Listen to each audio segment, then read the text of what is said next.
Thank you, Mr. Chairman. Thank you all for being here. It's great to be in August's district. Wonderful town of Midland. Been here many times, and it's a place like this that keeps America afloat in hard times, and that's absolutely true. It's probably why J.P. Morgan's CEO Jamie Dimon called a world without fossil fuels a road to hell. And so I kind of want to examine what a road to hell might look like. For starters, you essentially lose the ability to heat your home or cool your home. That ability, by the way, saves millions of lives a year. You'd have to do away with all the things that you need to build a modern society: steel, concrete, plastics, all gone. No roads, no bridges, no buildings, no hospitals, no cars, no military defense, phones, computers, no other modern luxuries. All gone without fossil fuels.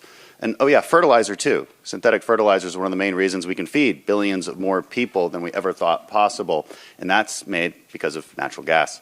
The recent societal collapse in Sri Lanka might be a great example of what happens when radical environmentalists get their hands on the reins of policy and insist upon organic-only fertilizers. So no air conditioning, no hospitals, no biomedical devices, no cars, no planes, maybe mass starvation. That does sound kind of hellish, to be honest.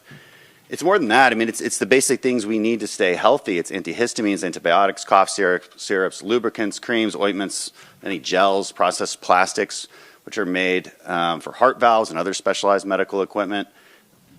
Petrochemicals are used in radiological dyes and films, intravenous tubing, syringes, oxygen masks. We could go on and on and on, but if you took away petrochemicals and then you looked around the room, you would watch basically everything disappear. That's pretty amazing. And it's places like this that help us maintain the wonderful reality that we all live in. I'm concerned, though, about the investment in this important industry. Recently, J.P. Morgan head of oil and gas research, Christian Malik, said the bank had identified a $600 billion shortfall of upstream investment needed between now and 2030 to meet what he called a muted view of global oil demand. I'm wondering if you all can expand upon that point. We'll start with you, Mr. Pruitt. Yes, I've read that research. We're investing $400 billion in oil and gas development, exploration and development now. We were investing over $800 billion. Researchers think we need to invest about $1 trillion a year, which happens to be what's being invested in renewables now, which is great, but there's an imbalance. And so there's so much capital flow to the low return investments in renewables, which we need to do, but there's too much capital flowing there. It reminds me of the various oil booms where too much money flowed to our industry and we destroyed value. It's happening in the renewables at the expense of the upstream and midstream oil and gas development. So unless that rebalances, we will be short oil and natural gas in this world within the next 2 years, and it will be very economically damaging. And maybe you could also talk about some of the end uses of the products that many of your members pull from the ground. Maybe expand upon the long list that I just gave. Well, I don't know that I can. That was comprehensive. It's very impressive. But one thing that people miss is the amount of petroleum that goes into making a wind turbine or solar panel. There's a massive amount of coal that's used to burn the silicon to make a solar panel. The components of a wind turbine are resins and petroleum-based products, and the amount of mining that goes on, which is all diesel-driven equipment to mine lithium and cobalt for batteries. There's a huge supply chain that depends on petroleum to make renewable power possible. And it's a pretty dirty supply chain. Ms. Bong, I want to come to you on this because you've mentioned that here in Midland we produce one of the cleanest, most greenest barrels of oil.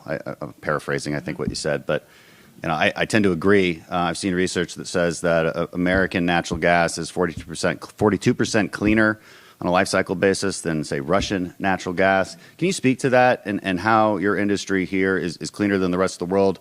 Is it the point we're making here is demand is going to increase around the world no matter what? So somebody's got to produce that. Should it be us or should it be the Saudis? I think that's an excellent point. One of the ways that I think we produce greener and a better barrel of oil here is that we're looking for ways to capture emissions before we're required to. And we see that as destruction of value. If we have to vent or flare, we're actually destroying value and losing money. And so we need to have access to be able to capture that and get it to market. We require permits to be able to build the midstream pipelines to get that gas to market. And so we need y'all's help to get that accomplished. How much better could we do for the environment if we were allowed to build more pipelines more quickly? I think that we could come close to solving some of, I don't know if we could permanently solve, but from an oil and gas perspective, we could alleviate most of the methane concerns for those kind of emissions if we had access to the pipeline permits that we need. Thank you, and I yield back. Chair will now go to the gentleman from Georgia, another Bulldog.